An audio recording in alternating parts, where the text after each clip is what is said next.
So in terms of Dave Moat's calculations, he considered a lot of this area to be part of the treatment. So like this vegetated area that it flows through, and there's a bit more further up. So he actually did consider that 3.5% of the catchment was treated, and in your handout I missed a zero, so instead of 190,000 square metres I've got 19,000 for 19 hectares, but the rest is right. So the key risk here was stock access and grazing, and then a little bit of winter crop on the edges in places. But the main catchment, everything on that side goes down that river there. So it is everything on the right hand side. And yeah, originally there was going to be 4. I think Russell found that wasn't going to work. So there's this one, there's one more, and they were only 10 square metres each in surface area. So it was complementary to the existing vegetation that again was already attenuating some of the sediment coming down, as opposed to just these structures. Because again, once the high flows start coming down, it'll probably bypass part of this wee sediment trap. Yeah, and key improvements would be fencing it off to keep stock out, and planting, particularly around the edges. And yeah, in future you'd want to be better off with a bit more of a slope on either side. How deep were these ones, Russell? To be honest, I'm not sure, because I wasn't here when he actually dug them. I left him to the job. But I'd say probably about a metre below where it is there now, I'd say. Yep. So you also mentioned there was a comment about the battering, and I think you mentioned about that as well. Yep. Yeah. Channelizing. Yep. And yeah, you'd want the outlet a bit more of a, again, just because of it's sort of working in with this anyway, like that'll be slow and flow, but you'd want it off to the side slightly, just to allow the water to do a bit more of an eddy, as opposed to flowing straight through. But yeah, it'll be a good one to watch, like come down when there is a bit more rain and see what's happening, and then from there you can assess its effectiveness and what you might change in future in a similar spot, or add in more sediment traps. You can see here, compared to up on the hill, there's a bit more issues around fall. You might still have to build a bit of a bund just to make sure it is held. But yeah, this is quite a flat area. And in terms of regulation and stuff, this is probably about as far as you'd want to go. This is starting to get more towards a waterway than a critical source area. You're starting to get a bit more aquatic growth in the waterway. It's still a soft bed, and once you start getting the carrot sector and permanent wet plants growing, then you start to think it's getting a bit more towards what you'd consider a waterway. So would that be sort of going on to a constructed wetland? Is that what you're sort of saying there? Yeah. Because we've got the sediment trap at the top end, and you'll see in the handout there's a diagram.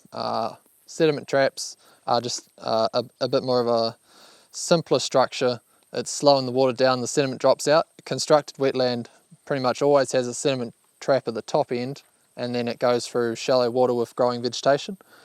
And the growing vegetation is a bit tricky, and yeah, other than in natural settings, it's quite hard to get it right when you build it from the start, because you always get channels, and it's hard to get the vegetation established and constantly growing. It might grow for a couple of years and then it's all stable and the water passes through. So sediment traps are a bit more straightforward, but yeah, this has definitely got good vegetation. It'll be sucking out a bit of nutrients as well. So from what I've seen on farm, and based on the Pomahaka group, is a constructed wetland is really good if you want to polish your water just after the end of a tile drain outlet. So taking back 10 metres from your tile drain outlet, taking up that overflow of the tile drains, constructing a little wee sediment trap sump area, and then just fencing that area off, and then just allowing that water to go down, percolate down through grasses, and it's just a very sort of a slow, narrow, low gradient type scenario.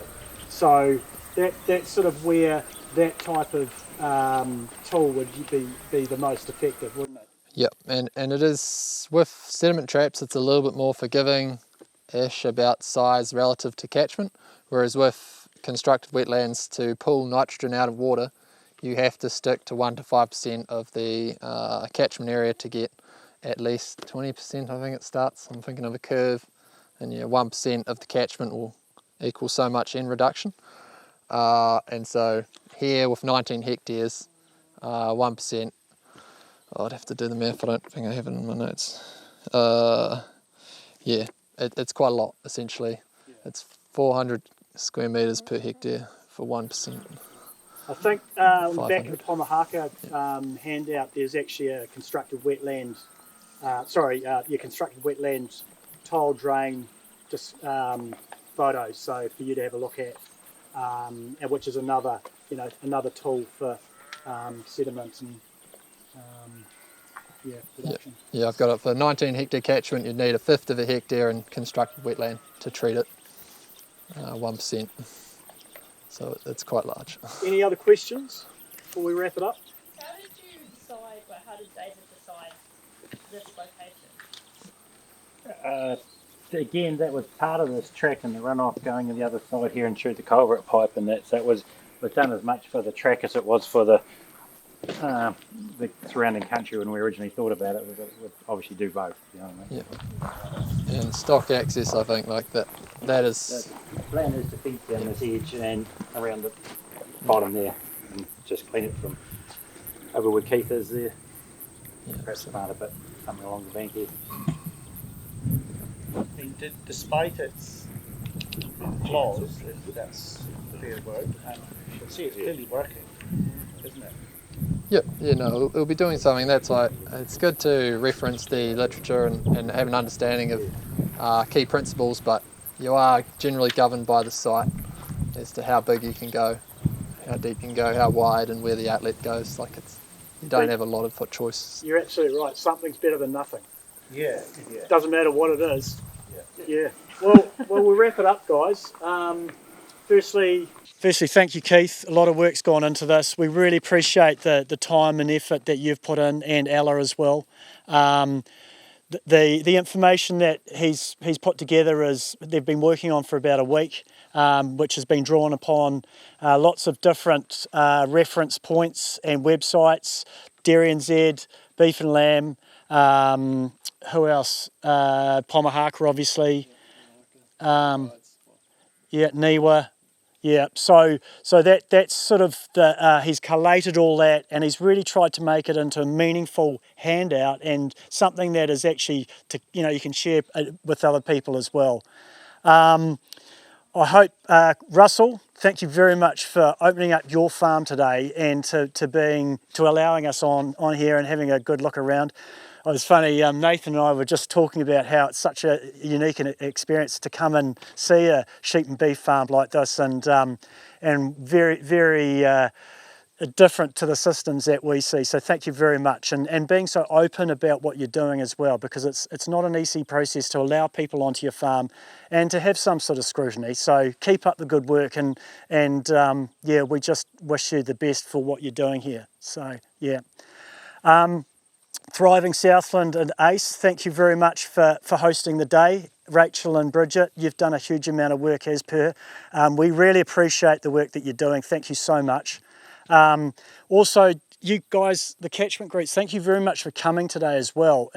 These days are really for you. This is not us doing something because we want to do it and it ticks off stuff, our KPIs. That's far from it, because I've got another job to do as well. But we are here legitimately because we, firmly, passionately believe to help and enable you guys to do the best possible job you can. And we've got a wealth of resource and knowledge here to enable you guys to do that. And you just need to ask for help and get along to your catchment groups and get that funding from Thriving Southland to make farming in New Zealand a better, prosperous industry for tomorrow. So please make use of it. But thank you very much for turning up today. We really appreciate it.